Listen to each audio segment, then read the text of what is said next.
تک تک آمارهای فیلمی که می‌بینید از وبسایت بانک مرکزی دولت نهم استخراج شدند. دوم خرداد 76 خاتمی دولت را با 17.4% تورم تحویل می‌گیرد. تلاش طولانی دولت و مردم برای کاهش تورم آغاز می‌شود.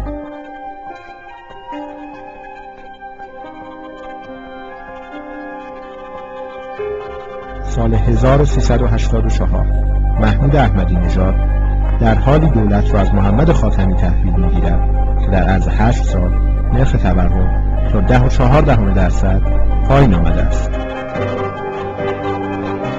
دولت نهم آغاز به کار می‌کند.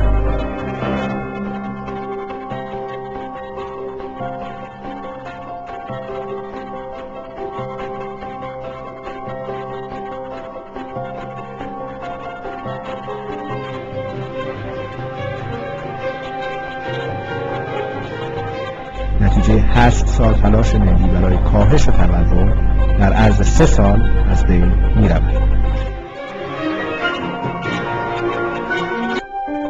فکر می‌کنید در سالهای پس از جنگ کدام دولت بیشترین درآمد نفتی را داشته است؟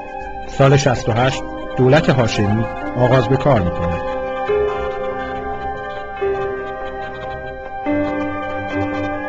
سال 76 دولت خاتمی آغاز به کار می‌کند.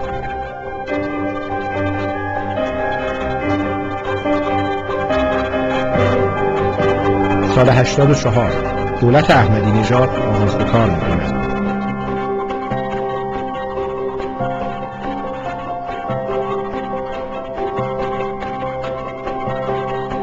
درآمد نفتی دولت محمود احمدی نژاد به تنهایی و در 4 سال برابر با مجموع درآمدهای نفتی 16 سال دولت‌های هاشمی و خاتمی بوده است.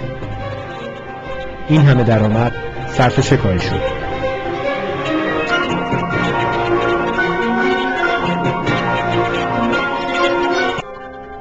فکر می‌کنید در 30 سال گذشته بالاترین درآمد نفتی سالانه متعلق به کدام دولت بوده است؟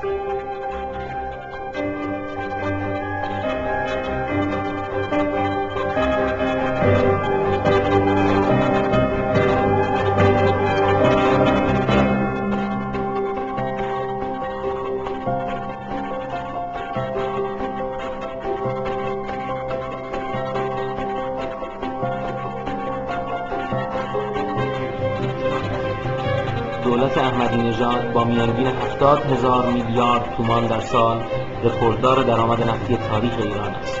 آیا از این درآمد هنگفت به بهترین شکل استفاده کرده اید؟